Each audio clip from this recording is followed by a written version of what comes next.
As everyone is joining, please take a minute to fill out the demographic poll questions that are coming up on your screen. There should be a couple of, you have to scroll down to get to all of the questions, but we'd appreciate if everybody could just take some time and fill those out, and then we'll get started in a couple of minutes.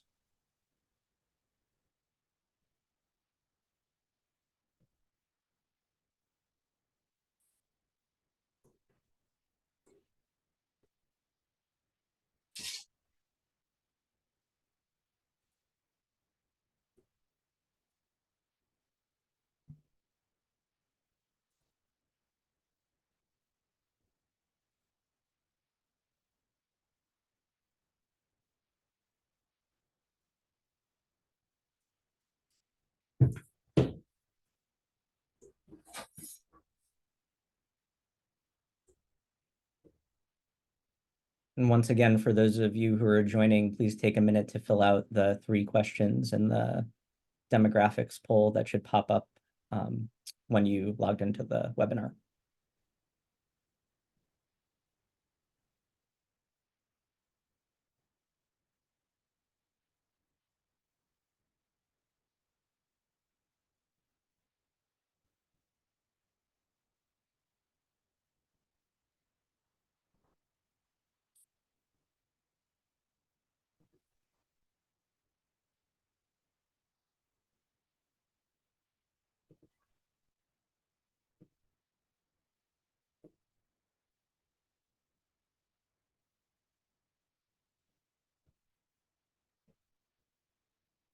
All right, we will get started. Hello, everyone. Welcome. Thank you for being here today for this special presentation on long COVID. Hope everyone's had a good start to 2024. My name is Michael Peluso, and I'm an infectious disease physician and researcher at the University of California, San Francisco, where my focus for the last 4 years has been understanding variability and recovery from COVID-19. I'll serve as the moderator today for this presentation by Dr. Paredes. Before we start, there are a few things to go over and a few announcements. So this slide shows the disclosures for Dr. Paredes and myself, as well as the planners and reviewers of the seminar. This slide shows disclosures for the content on the web board. The IAS-USA designates this live activity for a maximum of 1.25 CME credits. And the webinar has also been approved for 1.25 hours of ABIM maintenance of certification points, as well as nursing, pharmacy, and pharmacotherapy credits. Generous support for this activity has been received from the contributors listed on this slide. And just some points about navigating the webinar. During the webinar, a separate window will pop up that will ask for responses to poll questions. Please feel free to participate in those. If you have questions that you want to ask of the speaker, please use the Q&A button to submit those. We will try our best to get to as many questions as possible. And as a reminder, this is going to go until about 15 minutes after the hour. And then the chat is also open, but please use that for discussion. Don't use that to submit questions. Use the Q&A button to submit questions. So I'll now introduce our speaker. Dr. Paredes is an infectious disease physician and researcher based in Spain. Before the pandemic, he specialized in HIV research and understanding really the role of the gut microbiome and chronic inflammation in the pathogenesis of HIV infection. Then during COVID, he coordinated several clinical trials to determine the optimal acute COVID therapy in people who were hospitalized as well as outpatients. His department now hosts the largest long COVID unit in Spain. And on a personal note, it's been really great to get to know Roger and his group at various virtual and now some in-person meetings on long COVID. I think their approach to this topic has been really thoughtful, and I feel very fortunate to be a part of the webinar with him today. So without further ado, I will pass it over to Dr. Paredes. So thank you very much, Dr. Peluso. It is an honor also for me to be speaking here, both because it's an IAS-USA, it's an organization where I've been working in the past, but also particularly to be sharing this presentation with you. We really, you have been absolutely instrumental in setting the stage and in long COVID, and we all admire the research that you guys are doing, and it will be really fun to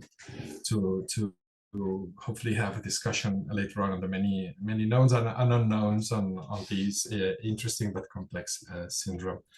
So without further delay, so here you see my financial relationships with individual companies within the last 2 years.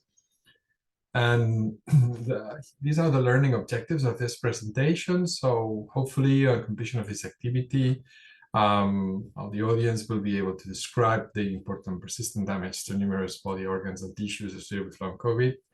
Maybe we will also try to explain the current understanding of the pathogenesis of long COVID, and also identify the current knowledge gaps and research priorities in long COVID pathogenesis, which are multiple. So let me start with always, we ask you to fill 2 questions. These are pretest question number 1. Which of the following is true regarding long COVID pathogenesis? So please, if you're so kind to answer this question, we'll give you a few seconds.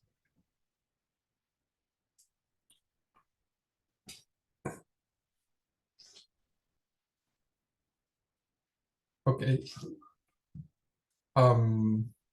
So maybe we can move to the next question. Second question is, what is the most effective public health intervention to prevent the development of long COVID according to current evidence? Of course, evidence is moving, but with what we know today, what is the best thing we can do to prevent the development of long COVID?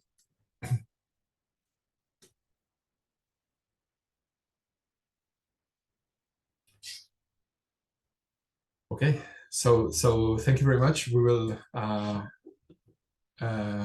well, this is the, sorry, maybe if you can, the answer to these, or maybe we can review the answer of these questions later on.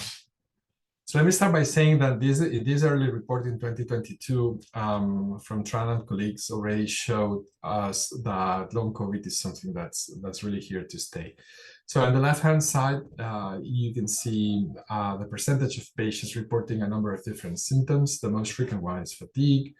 We were just learning how to treat acute COVID. We had a lot of people had died, but also, fortunately, a lot of people had survived. And among those patients surviving acute long COVID, we started to see already in 2021, 2022, patients were reporting fatigue, but also loss, change of taste, cough, paresthesia. And these symptoms remained there for at least for 1 year. And what is more important, I think, even is that also those symptoms were having a huge effect on the patient's daily life. For example, you can see here how after an initial improvement, patients started reporting an acceptable disease state, for example, also alterations in professional activities, reduction in personal activities. The morale was also diminished, and you can observe a U-shape showing that this was not, it seemed that it initially was improving, but there was a return to those symptoms. What is long COVID? So today we understand long COVID as a multisystemic post-viral disease. This wonderful review by Hannah Davis and colleagues. They have summarized the clinical presentation I think it's a fantastic graph. On the left-hand side, you can see symptoms, but also the pathology behind what's happening. So you go from heart disease, including cardiac impairment, myocardial inflammation, POTS, also abnormal gas exchange in the lungs, autoimmunity, MCAS, coagulopathy, organ injury in kidneys, spleen, and liver, but also alterations in the neurological system, gastrointestinal tract, reproductive system, so on and so forth. there is an excess symptom burden in these with this very good evaluation of the Veterans Affairs cohort, showing that long COVID was indeed affecting many of these aforementioned areas, but also it was coming with also an excess burden of symptoms in all the different areas. One thing that we learned was that possibly patients with more severe acute disease were having more of those, or were more likely in relative terms to develop long COVID or post-acute COVID symptoms. However, it is also true that most patients we see in the clinics nowadays, and we will discuss that later on, are patients with relatively mild acute disease, but that's because there are many more patients with mild acute disease than patients, unfortunately, with severe COVID. And all these symptoms are having a huge effect on employment, for example. So in these review, in this paper, up to 50% of subjects with long COVID have their employment affected, either by not working or having reduced hours. So the economical burden and the social burden of long COVID is also very high. There has been, there has been a long debate on what is long COVID and how can we define long COVID. And before we go a little bit deeper, we need to understand that the papers were, particularly initial papers, were developed that as patients were being diagnosed. And so when we interpret all these different papers and the data, we need to take into account what is the source of enrollment. It's important whether patients have been selected, identified in the community, in a hospital, through social media. Also, what is the age and sex? What is the timing of assessment? I mean, nowadays we are starting to see data on patients being followed for more than 2 years, but initial papers were considering post-COVID, early stages. It is also important that vaccines and also variants have an influence on how long COVID is presented. Of course, pre-existing health diseases, the sample size, choice of controls, the study design, socio-demographic factors, and also this study from the Netherlands showing that different cultural backgrounds are associated also with different ways of explaining what's happening. So immigrants from different origin might also have a diverse way of expressing their symptoms.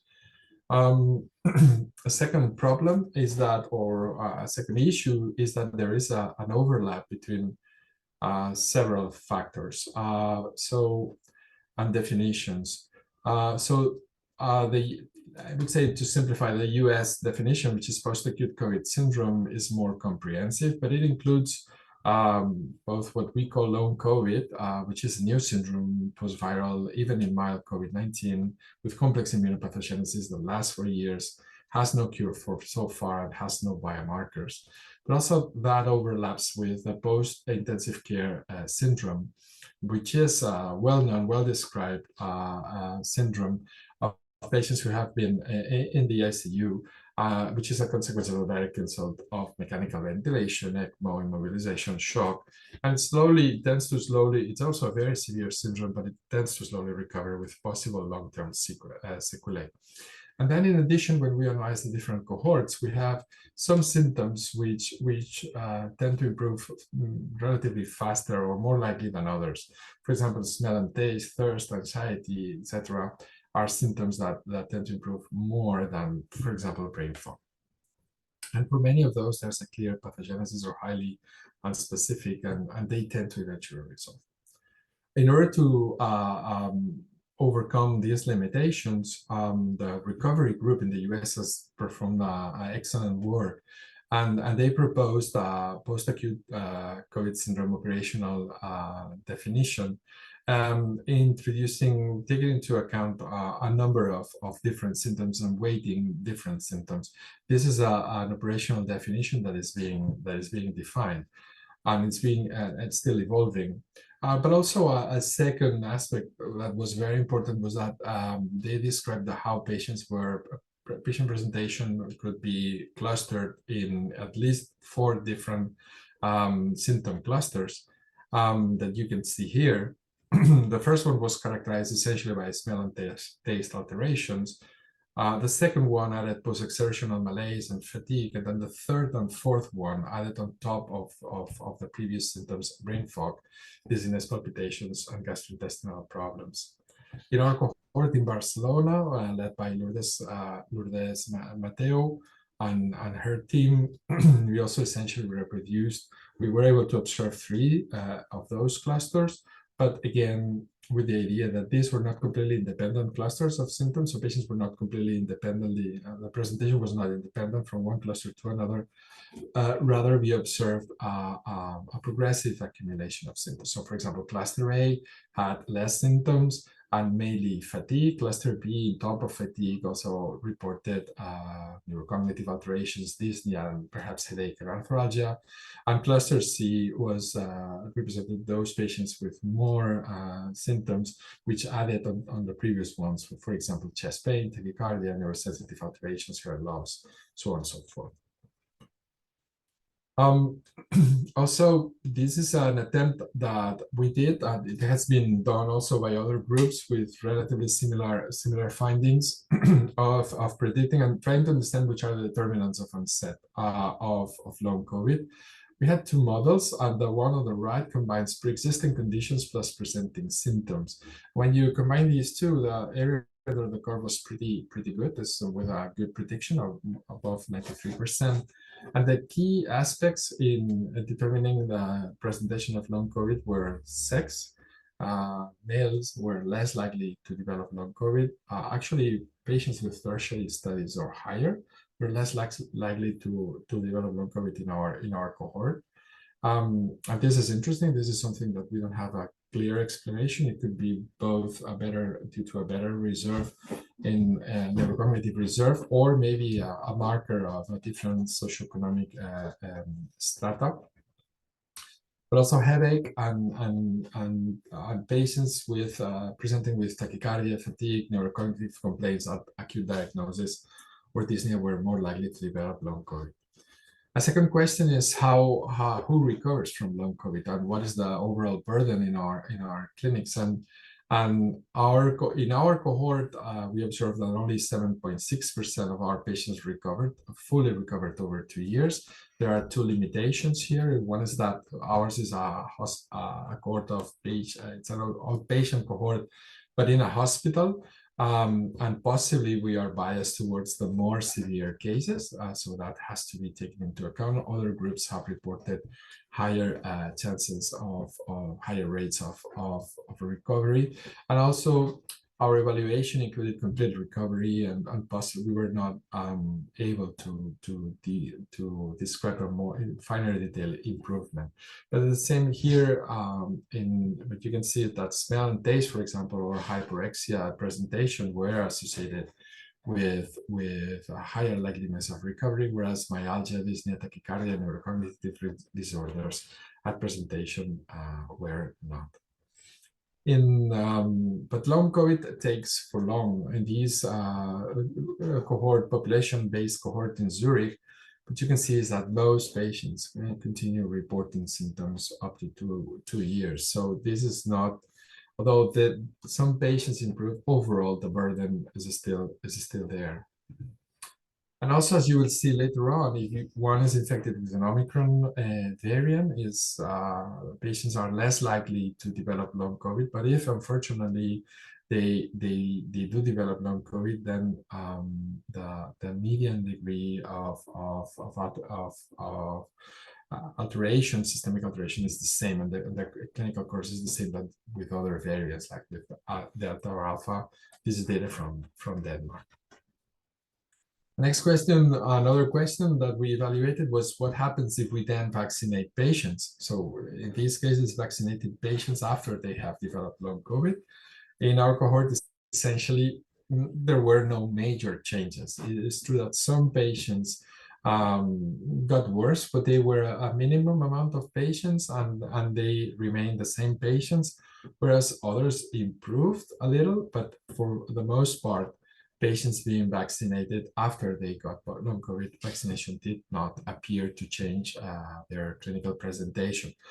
Let me say that this is an observational data, no causal, these are not randomized data. This is not a randomized clinical trial, so we should not overinterpret this data and should not draw cause-effect relationships.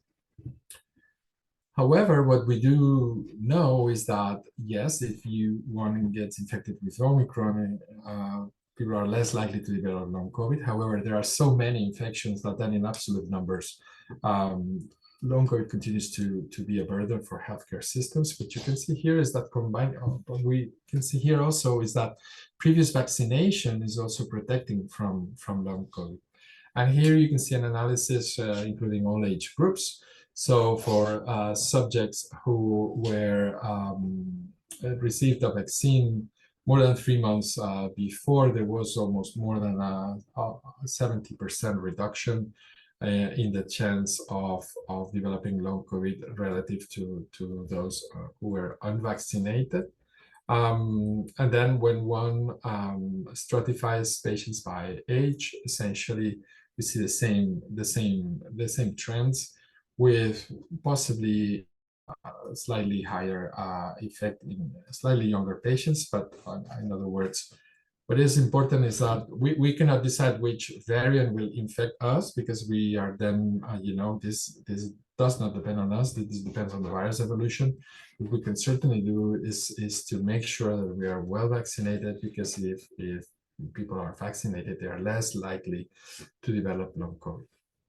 On the other side of the coin, a problem that's being increasingly recognized, and it's being replicated in different studies, is that reinfections do have a toll on long COVID. So if these are data from primary care data from two large cohorts, very large cohorts in Catalonia, but also in Denmark. What you can see is that people who are reinfected are more likely to develop more symptoms, more long COVID symptoms, than those who have been infected once. And this is consistent in these other analyses from the veterans cohort. You can see that reinfections also are associated with increases in all-cause mortality, hospitalizations, and at least one sequelae. It is true that the impact decreases over time, but still the excess burden per 1,000 persons remains in the post-acute phase. So reinfections are not good for long COVID, and I think this is one of the questions for discussions. How can we avoid reinfections? What do we have to do once patients are reinfected? Should we treat them with antivirals? This is a completely open question.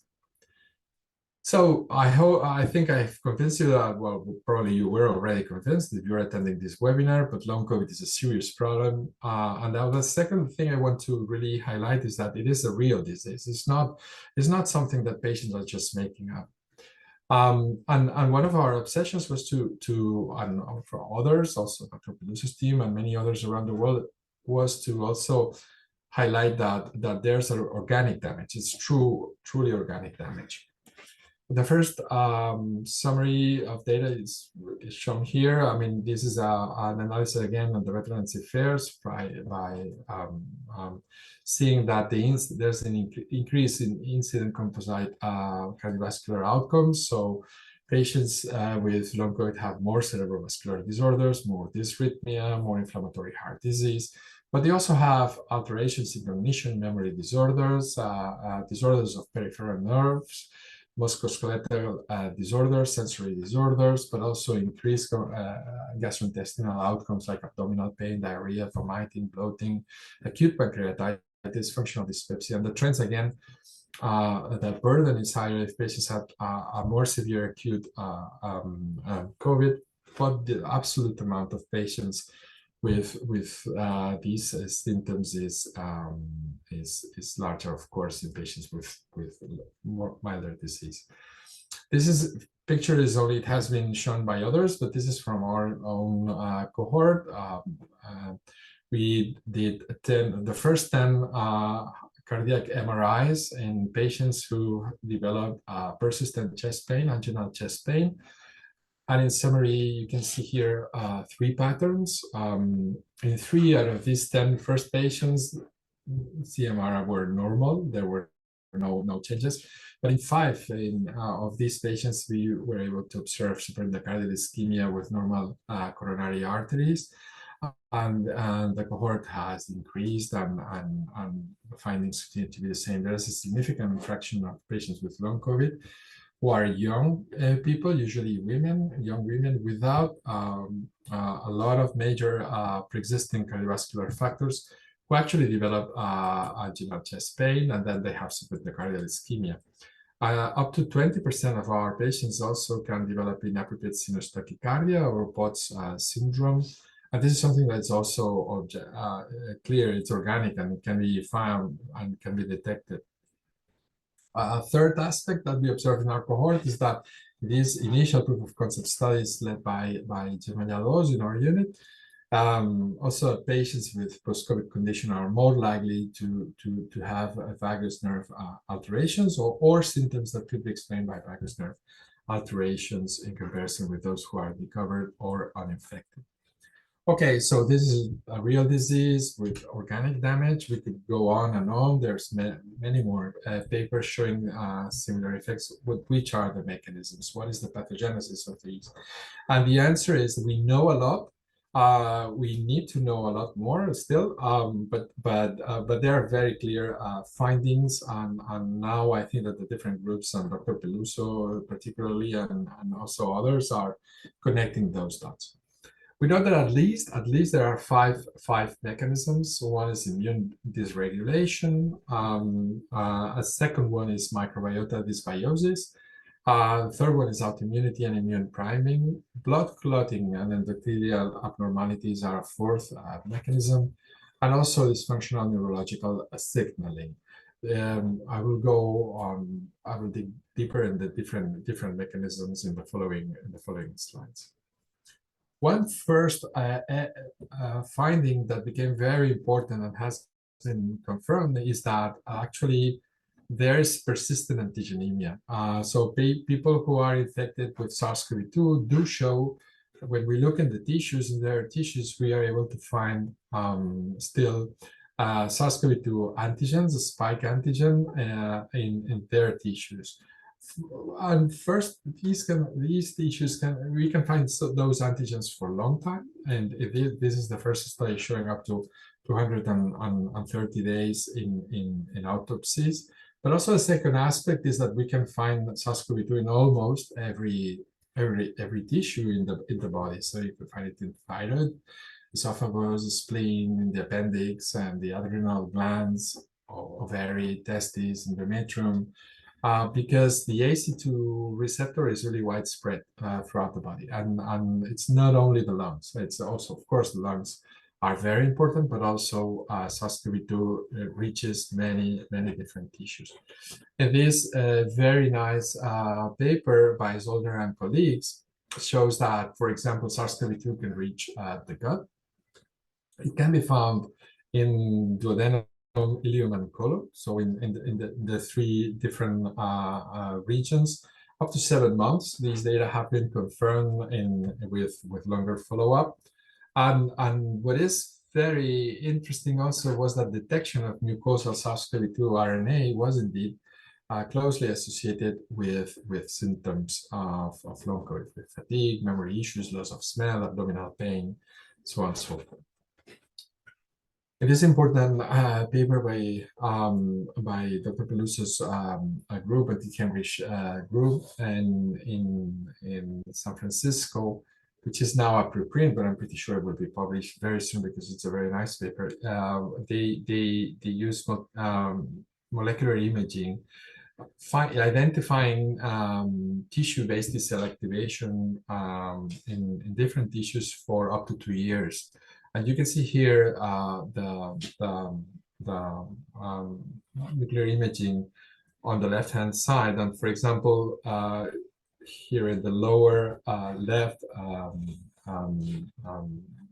brain MRI, you can see how detection of activity of, in the brain up to 246 days. When they looked at different organs and different regions in going from frontal brain, spinal cord, but also pulmonary arteries, lung lobes, upper lung lobes, lower lung lobes, or for example, lymph nodes, tonsils, iliac marrow, femoral marrow, or parotid glands, or mandibular glands, etc. They were able to detect a signal which was increased in post-acute COVID relative to pre-COVID.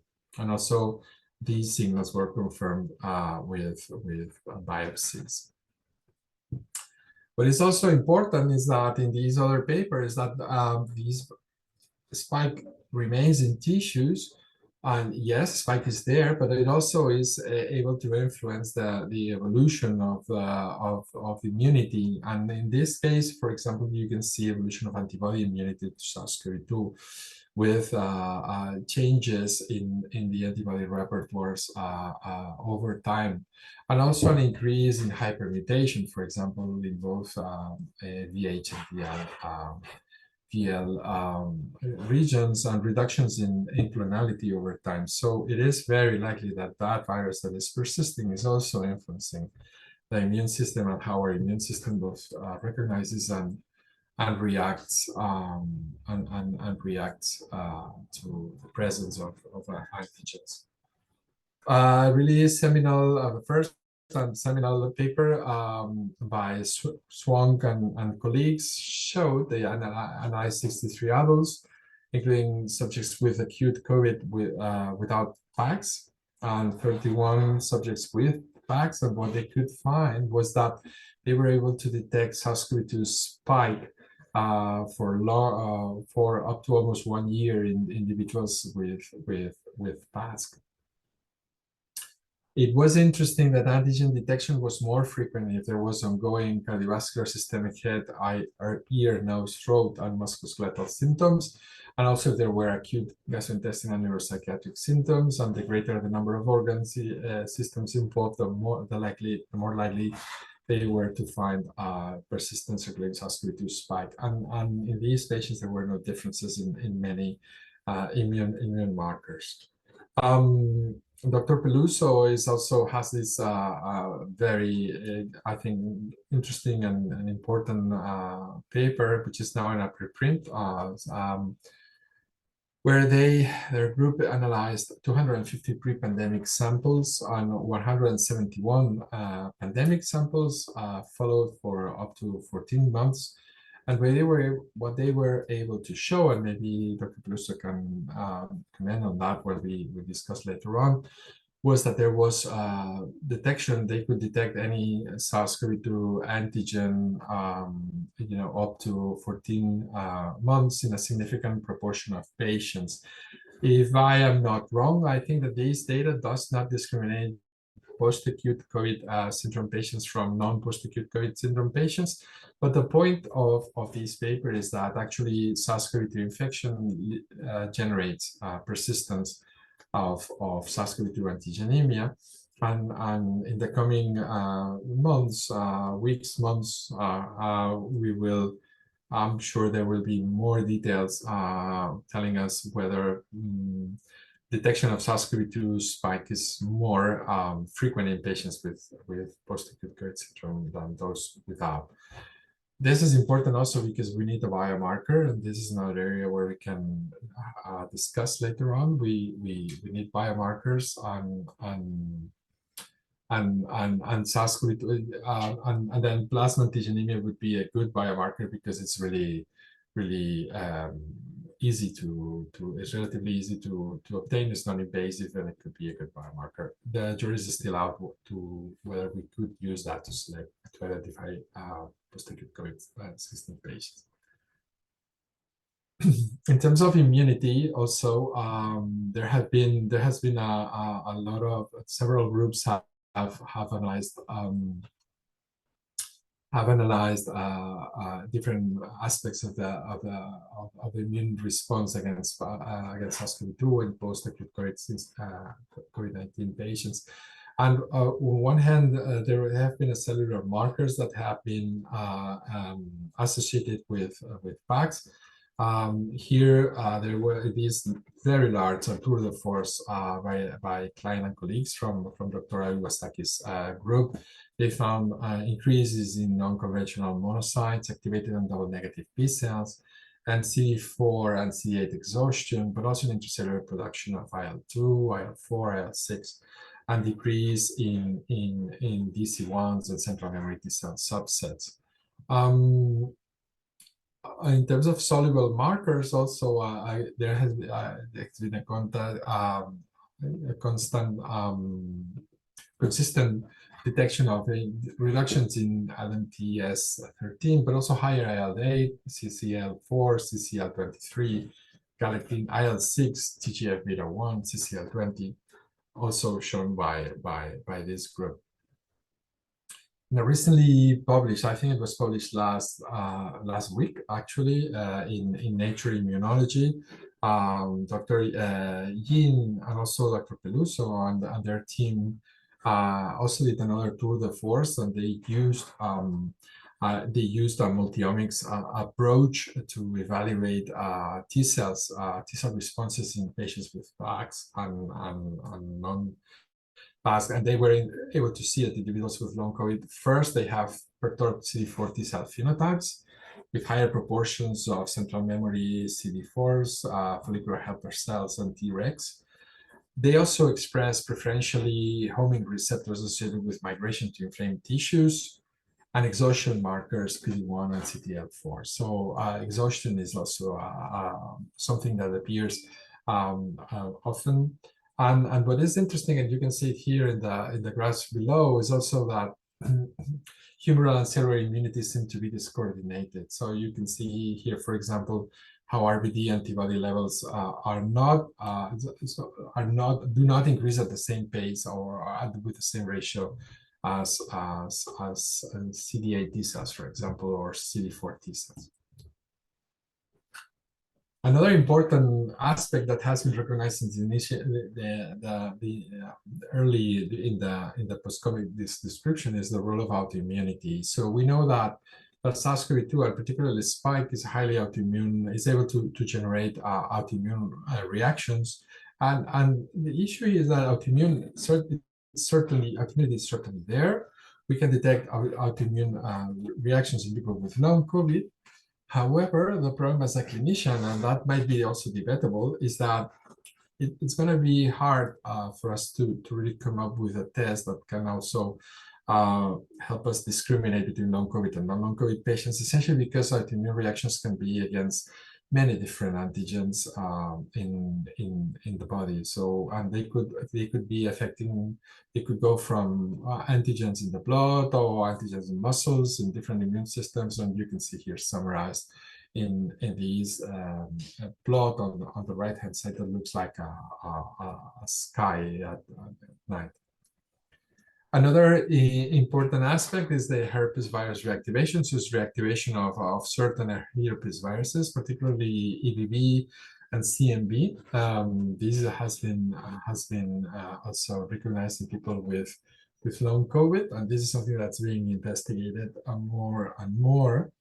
And also, it is very interesting that when in this tour de force by Dr. Iwasaki's group, they also identified cortisol as possibly one of the best predictors alone. So cortisol levels were predicting very well, were discriminating very well between long COVID and non-long COVID subjects. So lower cortisol levels were a feature of patients with long COVID. However, these data have to be are very interesting. I think we need to follow more, but they need to be understood better, and we need to really replicate them in independent cohorts. And in many cases, when you look at long COVID patients, you might see in many cases cortisol is below.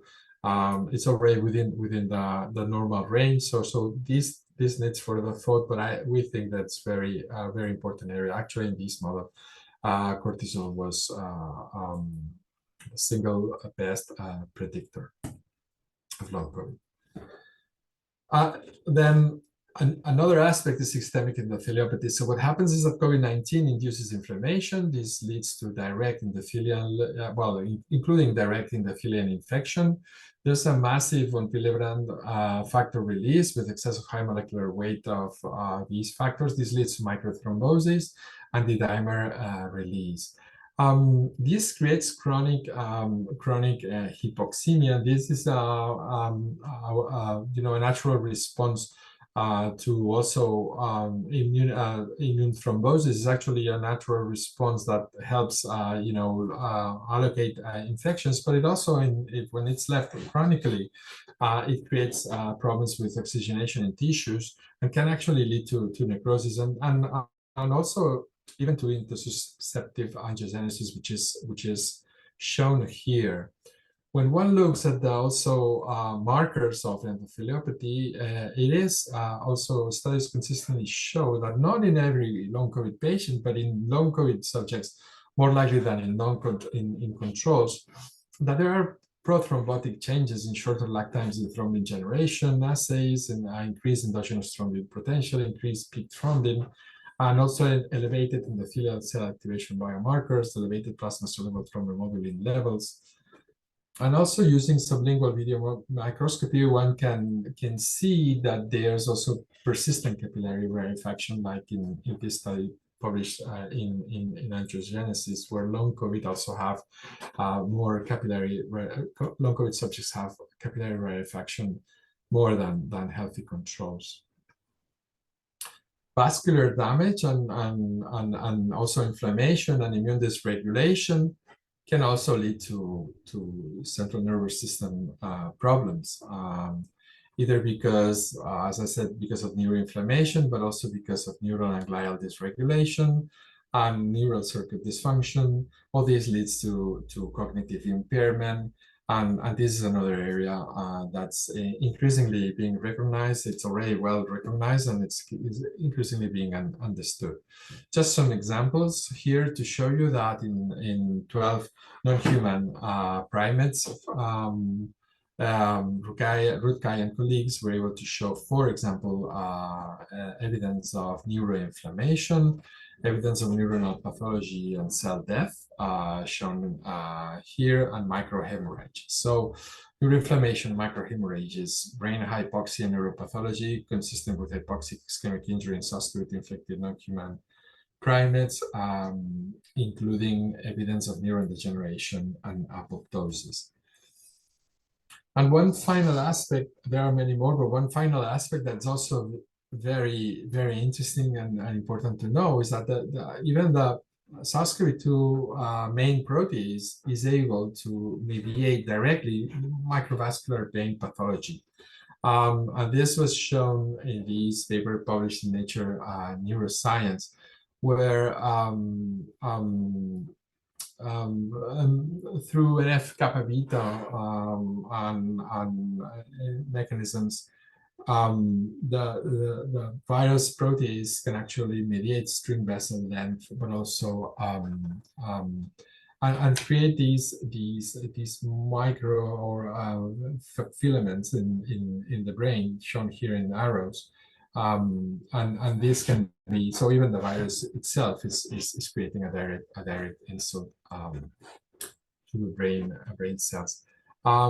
This translates into a number of brain injury markers in post-COVID-19 neurological complications, including NFL, tau, GFAP, which have been described recently in this Nature Communications paper. So the idea is that severe neuro-COVID peripheral immune is associated with peripheral immune signatures of autoimmunity and neurodegeneration. The pathology includes B-cell infiltration of cerebrospinal fluid, activated macrophage infiltration as well, astrogliosis, and blood-brain barrier disruption, and directly even neuronal damage. A very recent paper, another recent paper, has shown that actually, so one of the main complaints is post-exertion of patients is post-exertional malaise and post-exertional fatigue. So this group, Brent Appelman and their colleagues in the Netherlands, recently showed that long COVID patients actually, when they exercise, they are more likely to have, when one looks at tissues after 1 day after exercise, they are more likely to have necrosis and atrophy actually in the muscles. So this huge area of necrosis here in the middle is really astonishing. So they're not, patients are not making that up. I mean, there's a true histological damage in their muscles that correlates with their ability to, for example, a Vmax or peak power output or gas exchange threshold. And looking using muscle metabolomics, actually in this paper, which is a very nice paper, they were able to show how many enzymes and steps of both purine synthesis, but also in glucose metabolism, and particularly here in the Krebs cycle, you can see how long-COVID patients are less likely to metabolize or to generate energy. So this is something that's really real and can be measured. One of the final key papers, and this has been a wonderful year in terms of papers, going deeper into the mechanisms, and I really recommend you all to read this paper, is by Wong et al. In UPenn. This is a fantastic paper that mixes both patient cohorts with animal models, with mouse models, and also organoids, to provide a mechanism that could be unifying what we have described previously. And what they found, and this doesn't mean that it's the only mechanism, but what they found was that long COVID was solidly found that long COVID was associated with reduced circulating serotonin levels. Serotonin depletion is actually driven by viral RNA-induced type 1 interferons, and interferons reduce serotonin through 3 mechanisms, at least, based on their findings. One is by diminished gastrointestinal tryptophan uptake in the gut. Okay. The second one is by reduced storage due to thrombocytopenia, and the third one is by increased turnover by serotonin metabolizing enzymes. Peripheral serotonin deficiency then impairs cognition via reduced vagus signaling. This is a wonderful paper and really a way forward. That doesn't mean that this is the only mechanism, but this is one really one of the good explanations, or at least part of what we see. I'm finishing with pathogenesis, also with this idea that the gut microbiome also changes in long COVID. And this was described, it has been described by different groups, but I think we must acknowledge this a group from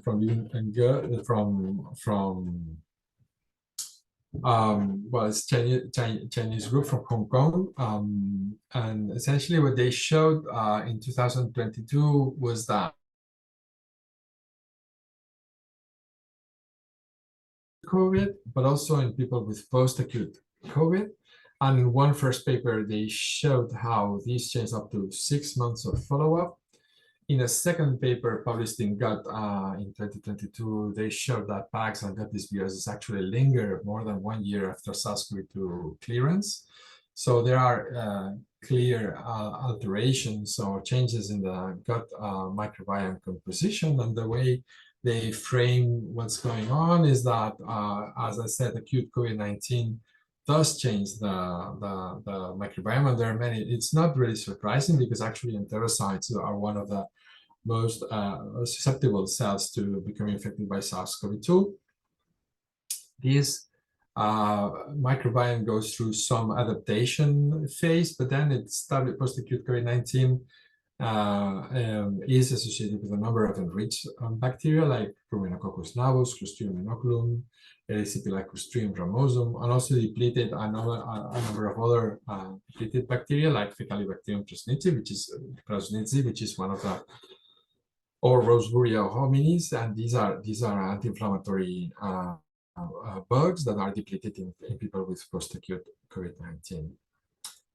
And that would be already interesting, but what is even more interesting is that this same group recently published a prospective randomized double-blind clinical trial where they fed patients, more than 400 patients, who were randomly assigned to receive a symbiotic, which is not a complex symbiotic. It's essentially lactobacilli and some fibers for 6 months. It's not easy to feed people symbiotics for so long. And they found a significant reduction in a number of post-COVID symptoms. For example, in general wellness, but also in gastrointestinal upset, memory loss, joint pain, inability to exercise, insomnia, so on and so forth. Two things are important from this, well, three things are important from this paper. First is the largest prospective randomized clinical trial that I know, which has been performed in long COVID as an intervention. The second aspect is that it's double blind. So, and this is very important because when we talk about symptoms, evaluations must be double blind. Precisely because the third factor is that you can see a very significant also placebo effect, although there is still differences are still statistically significant. So the question is, can symbiotics or can gut microbiome interventions improve long COVID? And then without further delay, let me get into the conclusions. So first, what is long COVID? First, long COVID is a real post-viral disease with clear organic involvement and various simultaneous pathophysiological alterations. It is true there are different long COVID subphenotypes which can be identified, but what we see so far is that symptoms overlap in the clinic and accumulate across clusters, rather than separate patients into exclusive syndromic patterns that might allow us to clearly discriminate among them. So we really need to be careful. It is uncertain if these subphenotypes reflect independent pathogenic mechanisms, or perhaps more likely, in my opinion, but that can be also debated, additive severity of a multisystemic, multifaceted post-viral disease. However, such phenotypes may be useful to establish prognosis. So long COVID resolution is rare in the first 2 years, but almost exclusively occurs in people with less severe subphenotypes. Also, it's important to keep in mind that long COVID overlaps, but it's different from peaks and from shorter-term sequelae. And then PAX comprises everything, so it might include different also pathogenic entities. Which are the mechanisms? So first one is viral persistence. It can happen in any tissue expressing HC2, including brain and many others. A spike is detectable up to 14 months at least in a fraction of patients. And then we all hope that this could be the first clinically actionable PAX biomarker, but still we need more data to go in that direction. Immune dysregulation is also there, both in peripheral blood. There are consistent inflammatory and immune activation profiles, but there's also some overlap. So possibly most of what's happening is in tissues. In tissues, when we get into tissues, there's a clear picture with inflammation, necrosis, apoptosis, microthrombosis, and endotheliopathy. So when we look in the tissues, we're more likely to find evidence of damage. Autoimmunity is an important mechanism. However, it's not a simple, it will be difficult, at least in my opinion, to come up with a simple autoimmunity biomarker, because there's higher polyreactivity, which also correlates with PAX, but makes it more difficult to develop a biomarker.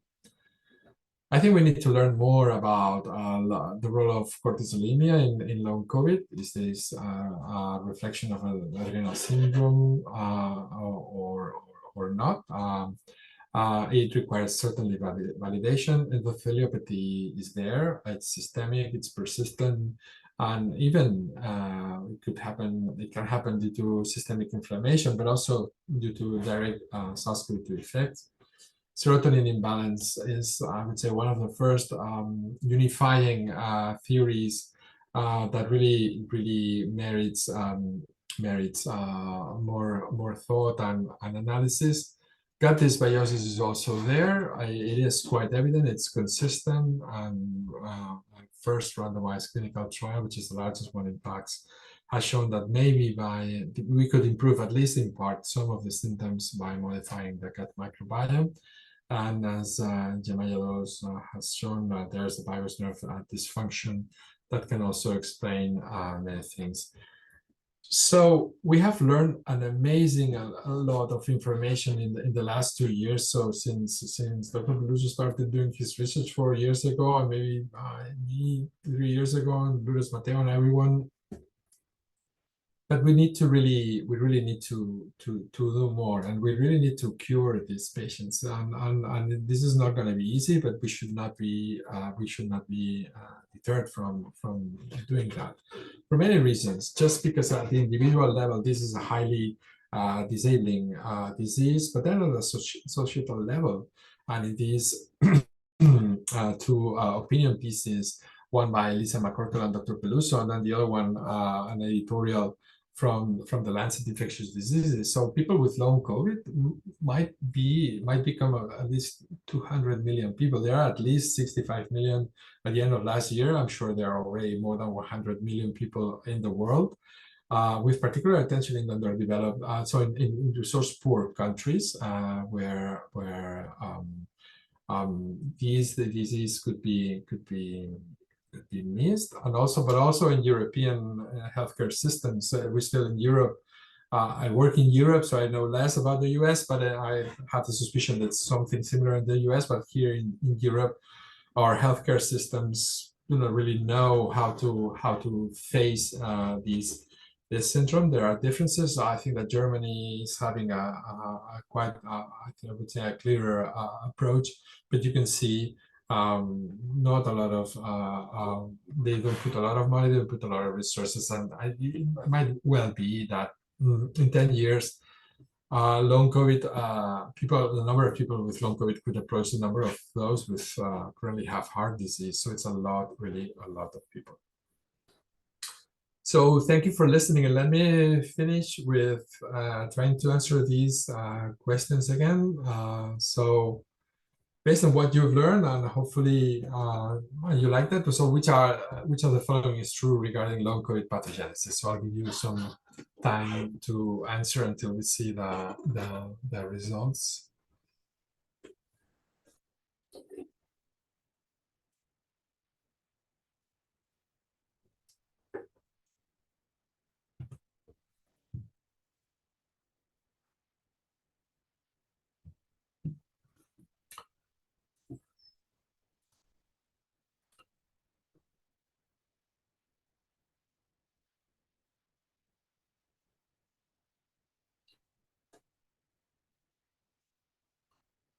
Okay, I'm not sure if we can show the results of the poll. Yes. So okay, so most of you answered C, postviral. This is the correct one. Postviral endotheliopathy and microthrombosis are hallmark of long COVID. The second, and maybe we can use that for the discussion afterwards. Up to 27% of people answered that long-term persistent SARS-CoV-2 antigens does imply that the virus is actively replicating in tissues. This was a difficult question. It actually, not necessarily. It implies that we find antigen, but it does not. There's a lot of discussion on to whether the virus is still replicating up to 2 years. And actually, we can discuss that more afterwards, but possibly the results on antiviral treatment clinical trials will tell us more about this. And then, as I said, postviral endotheliopathy and microthrombosis have been associated with multiple aspects of long COVID presentation, including CNS damage. Even the virus main protease has been shown to cause direct vascular damage in the brain in animal models. And this question 2. What is the best thing we can do to prevent the development of long COVID in people who do not have long COVID nowadays, based on current evidence?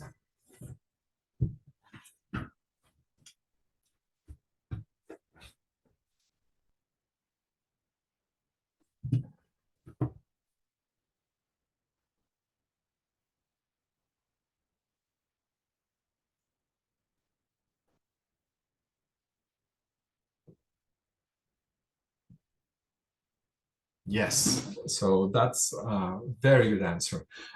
Vaccines are good. Vaccines, everyone should be vaccinated, and also, so for many reasons, vaccines must be kept up to date. But for many reasons, but also to prevent long COVID, this is our best tool to that we have currently to prevent long COVID.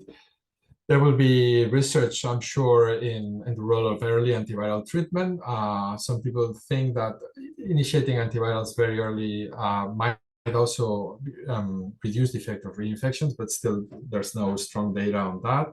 Corticosteroid therapy has not shown anything, and masks and hand washing have not proven to be preventive of long COVID systematically. Okay, so, and I would like to thank very much, first of all, the team. So Lourdes Mateo on the left-hand side, she's the head of the clinical unit. Marta Massanella in the lab is doing the research. Also, patients in Catalonia, they're under this COVID persistent, the Spanish network of COVID. Also our colleagues, Dr. Prieto Alhambra and their team in Oxford, for a very fruitful collaboration. Thanks a lot. I will stop sharing my slides. That's okay. Thanks so much, Roger. That was really a tour de force presentation. I think you were able to cover a lot of complex topics and quite a bit of detail for the amount of time. So thanks so much for putting that together. We have about 15 minutes for the question and answer session. And thanks to those of you who sent in questions beforehand and who put them in the chat. So I will kick it off by just asking, one of the first questions that came in is a clinical question, which is, in your experience, how long are the longest long COVID cases that you've seen? What is the time frame that this can continue for? And in people who do get better, what have you seen in terms of that time frame? Okay, so first of all, I want to acknowledge that people who really like Lourdes Mateo and her team, who are actually seeing more patients than me, but then we work together, and our unit is biased because it's very difficult to reach clinical care in Spain nowadays for long COVID. So the type of patients that we see are usually most severe cases, and also patients who have been wandering around. But in our case, the longest patient is now reaching almost 3 years. Very few of our patients get better. That does not mean that that's what happens overall. So it is very important to come up with population-based studies. I think that we see 8%, between 8 6% of patients improve, but people should not take that number as it's possibly more. I mean, other patients with less severe disease also improve. We recently had one patient who had a very severe disease, and he was Dr. Mateo just told me that that patient was cured. So this also happens. And just to clarify, cured with time or any specific intervention? No, with time. So what we're doing now, we're trying to avoid, there's also a lot of ethical constraint issues here. Because this is such a demanding disease, it's so damaging to patients. Patients, of course, are seeking relief, and they seek relief anywhere. And some people are making a lot of money with them without clear evidence. So what we try to do is to only enroll them in clinical trials as much as we can, because we do think, just as you guys do, it's the best way to obtain a definitive answer. For example, with so we some of these interventions are very expensive, others are not. So I would recommend patients to use whatever is based on the evidence. Yeah, I mean, I totally agree with that sentiment. I think our research program in SF opened in April of 2020, and we very quickly started seeing people who would now be considered to have had long COVID, and some of those people still have long COVID, and some of those people ended up being our very first participants in our clinical trials program. So the longest cases that I've seen have been since the beginning of the pandemic. I think I think I've seen more people get better over time than the percentage that you quoted. And part of the reason potentially, as you alluded to, is that many of the initial cases of long COVID that we saw were sort of broadly defined and perhaps less severe. Yes. And a number of those people got better, although I don't have statistics to report. I do hope that patients will get better over time. I do hope that we start to see that or slightly, but the truth is that still the burden is very high, and still it's very demanding. I think it's very important. I think it's the same thing in San Francisco, that the patient community, we need, first of all, we need to work with patients in defining the research scenario. So patients have to be involved since the beginning. At the same time, the best way to help them is to come up with good answers through good clinical science. And clinical science requires randomized clinical trials, blinding, regards has some requirements. In addition, with obtaining samples and try to understand the depths of the pathogenesis. I don't know what you think about this, because I think it's better that we have a discussion rather than, because you are one expert. I would ask you a lot of these questions as well. Another question from the Q&A. I've seen it quoted that the chance of long COVID is 10% every time someone is infected. Do you think this is true? And if that is the case, shouldn't we be seeing at least 10% of the population with long COVID by now? I think that those numbers are not, I mean, there's variability in the denominator, so I would not carve those on stone. So it is between 5 and 10%. These are the current estimations. It is possible that it's even 3%, with who knows, because there are no systematic assessments that are representative. But my point, even if it's 1%, it's a lot of people. Imagine these are people who have long COVID and rarely get cured. So the system gets under increasing pressure. So it's still going to be a lot of people, many more people than, let's say, I don't know. I don't want to compare with other diseases because it's always hard to compare. But yeah, I mean, I think prevalence studies are important, but I've seen enough to know how important this is, and yes. It will be interesting and informative to know how the prevalence changes over time and how the incidence changes over time. But I don't think we need these studies to tell us that this is a clinically important condition anymore. No, I completely agree. Understand that by this point. I completely agree, and I would say maybe being very too strong, but I don't. Some people care about that number. We don't really care much. I mean, it's already a lot of people. It's many more people than we can manage only on our own. So the whole healthcare systems need to be prepared and adapted. Yeah. And clinical trials must be accelerated. Yeah. So I think, even in 2024, there's unfortunately still a lot of skepticism about long COVID. And I've heard really sort of harrowing stories from people with long COVID facing skepticism and sometimes stigma from their friends, from their family, from their employers, even from their clinicians, from their doctors. And I've also, heard skepticism from, clinical colleagues and research colleagues. I'm curious what the tone is in Europe and if you face that and how you respond to that skepticism. So I think that the skepticism is there. I think that that's why it's so important to highlight the organicity of this disease and to show the science. And also, the more nature papers that are published, the less skeptics there are in I would say in a clinical environment world.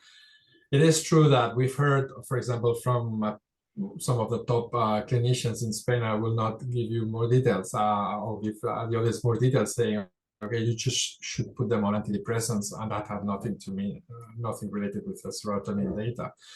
That is there. So the only thing we can do is to produce good science and strong science. And what my feeling now is that I start to perceive, there was, for example, the European Medicines Association issued a I think the US is, with all the limitations that you guys might have, are faster and more practical than we are. You have already started with clinical trials and some funding initiatives, which I'm sure are insufficient, but still there's something there. The EU is still thinking about how to move. And I think that now what happens is that we really don't know what should be the next steps. And everybody is also, too many people are hoping for the home run. Too many people are hoping that we will find the definitive answer with a single clinical trial. I don't think that's going to happen. We need iterations. And we've learned that from HIV. I mean, two examples. So we didn't have a viral load until 1996. Also, I just came across the first paper, tuberculosis on streptomycin, and it's very interesting to read it because it's streptomycin versus bed care or bed rest. So it's bed rest, and it ended up with tuberculosis treatment.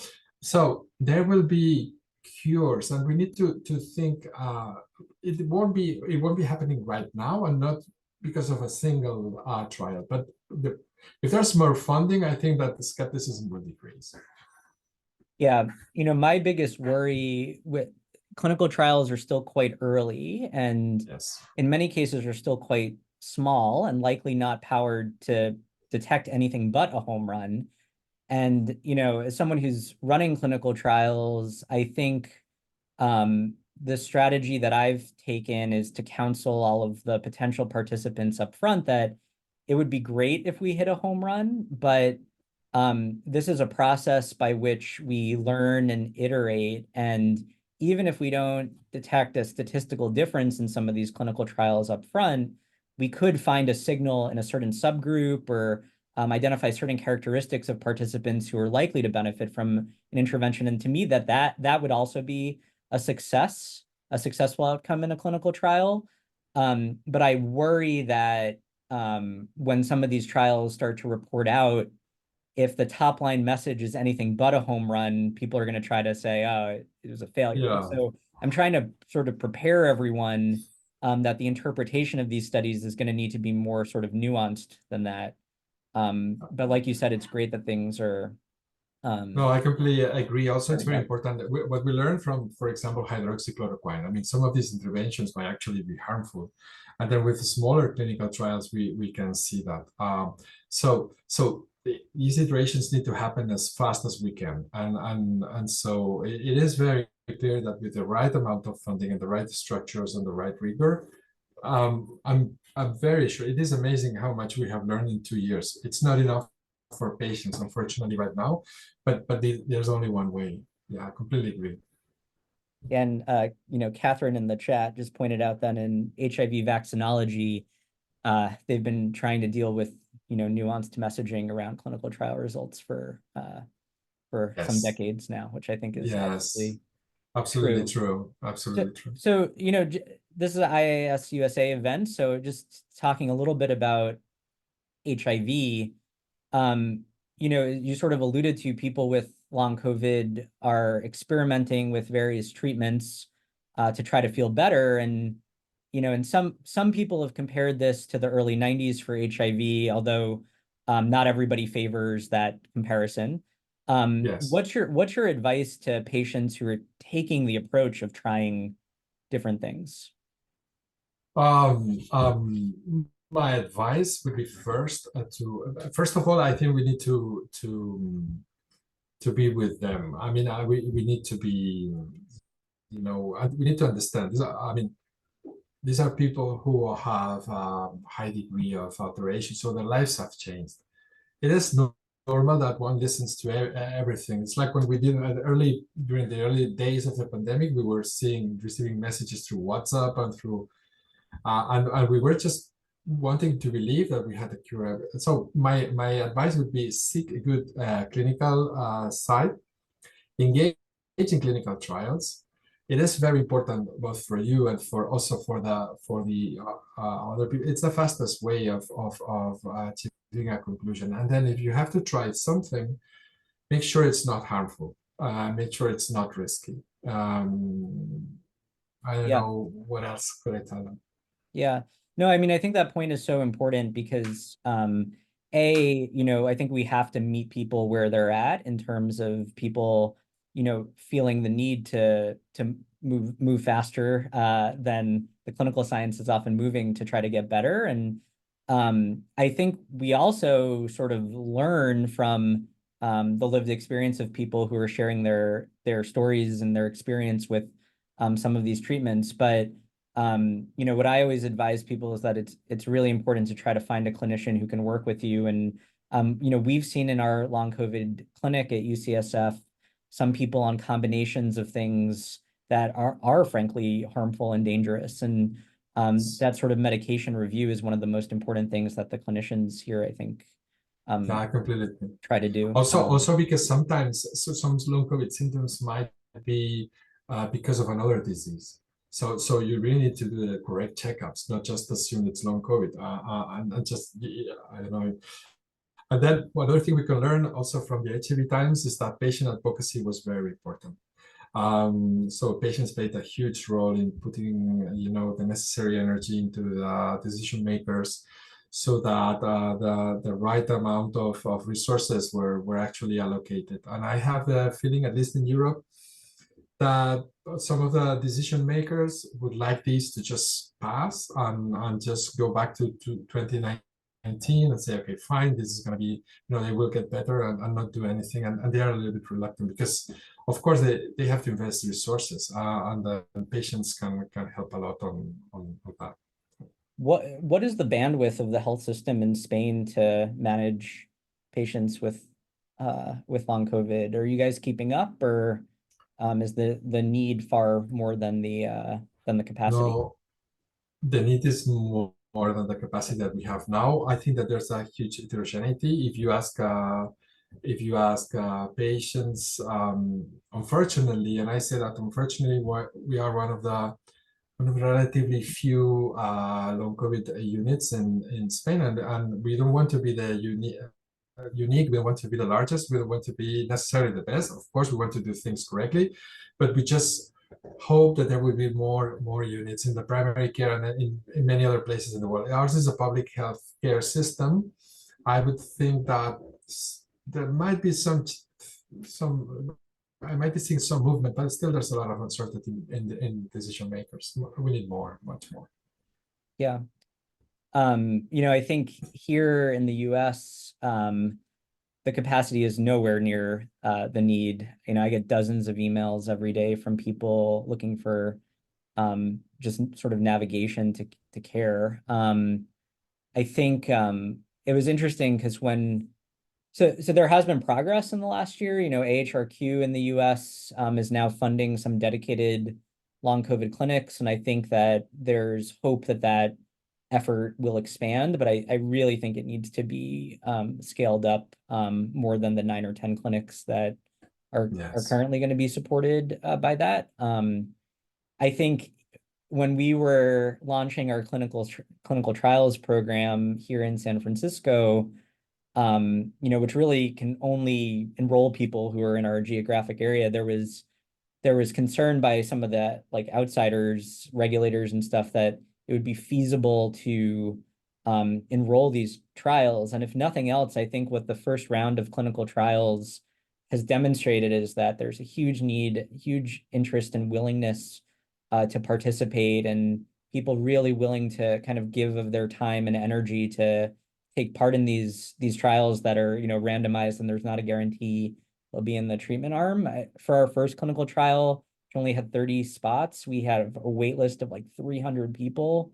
And so, that gives me a lot of hope that people will be willing to engage and participate in these studies to get answers, for themselves and kind of for everyone. Yes, I completely agree. Yes. We're running low on time, so just a couple of wrap-up questions. The first is, what is your assessment of what we need, looking back at how far we've come since 2020 and where we need to go? What do we need to figure this out over the next couple of years? Yeah, I think we need both biomarkers and clinical data. The question is what comes first. what comes later. I think that we need both. And sometimes I also think that people who are procrastinating on generating clinical data, they just use biomarkers as an excuse. In other words, they say, give me a biomarker before I run a clinical trial. So what I think what we need is to bend those together. I think we need to accept limitations. We need to learn from the early times on other pandemics and start running clinical trials that make sense, that are iterative, that can give us a quick answer to find, signals that then we can follow. And the first thing we need to do is to rule out anything that could be harmful, anything that's really dangerous. And once we find a signal, then we need to be able to react quickly. And then everything that we do clinically, we should be guided clinically, but then incorporate all the biomarkers there, because the biomarkers with the right phenotypes will give us the right information. So that's it's the only way I see moving forward. Yeah. I mean, I think the two things I would add to that are we need more funding to do this work, which is, completely. obvious. And around that, we need more advocacy. I think the community of people experiencing long COVID have been really wonderful advocates for themselves and for the science. And I hope that continues, that people don't get discouraged, and because that is just such a key component of this, and those people are such an important part of kind of the team of us trying to figure this out. There's a Senate committee hearing for the Health, Education, Labor, and Pensions committee in the US on Thursday on addressing long COVID, and I hope we'll see more of that sort of engagement as well. And then, a big change in the last year that I think I've seen is until 2023, long COVID was really sort of incorporated as kind of a track within a lot of scientific meetings for kind of individual groups. The pulmonologists talk about long COVID at the pulmonology conference. The cardiologists talk about long COVID at the cardiology conference. We talk about it at CROI. But what we started to see in 2023 was sort of freestanding meetings around long COVID. And I think that has already done a lot to kind of accelerate the agenda. You guys hosted a meeting there in Spain. There was a Keystone meeting last year. Having attended some of these meetings, it's so inspiring to be a part of that. And I think that those meetings are going to be really important in driving the agenda. And so I hope that they will continue. They are, yes, completely agree. And so I guess my last question for you, Roger, is with regard to long COVID, looking ahead, what are you most hopeful about in 2024? So in the short term, we will learn a lot from the ongoing clinical trials already. So we will know if Paxlovid works, for example. This will be important for the drug, but it also will tell us a lot about actively replicating virus or not.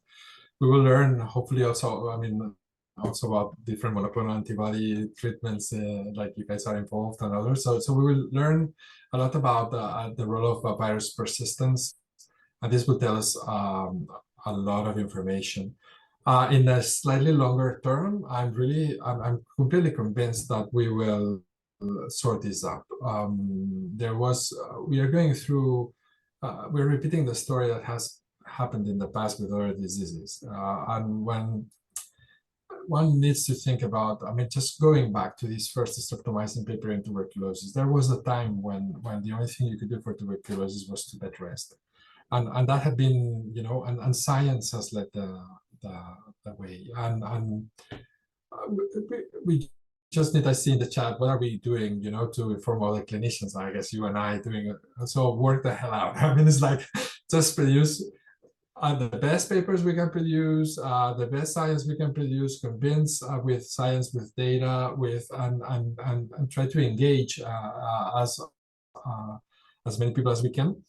Try to convince the funders and decision makers that this is important, that it is real, that it's affecting a lot of people, And just by attracting more funding and more resources, we will attract the best minds, which could be many other minds that are not involved nowadays in long COVID. So it's the only practical way of accelerating things. But I'm really sure we will make it eventually. And patients need to be really. I really thank patients for what they're going through and for their help on the clinical trials. Yeah.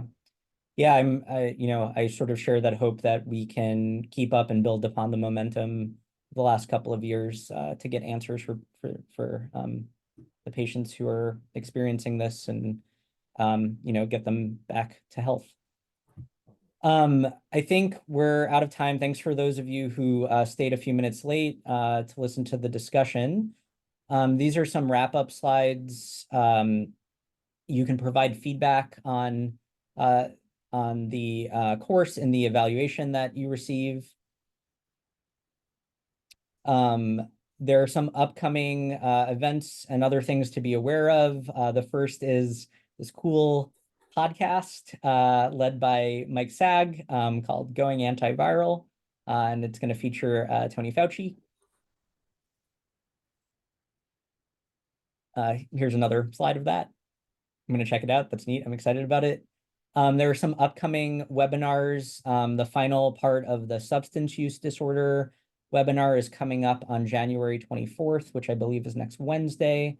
And there will also be a special substance use disorder Q&A in early February. And then another upcoming webinar on February 20th is shown here. And then there are some in-person courses that are coming up, I think 2 or 3 of them. This is one in New York. This is one in Atlanta. And this is one in Chicago, all over the next few months. And these slides will be available hopefully within 24 hours for your review. So thanks so much for everybody's attendance, your participation, your questions and comments. And I'm sure Roger and I are also happy to hear from people with questions or comments after the webinar. I hope that those of you caring for people with long COVID, that this was helpful, and that if anybody experiencing long COVID joined the webinar, that this was also helpful and gives you some hope for what we'll accomplish together over the next couple of years. Thanks so much. Thank you very much.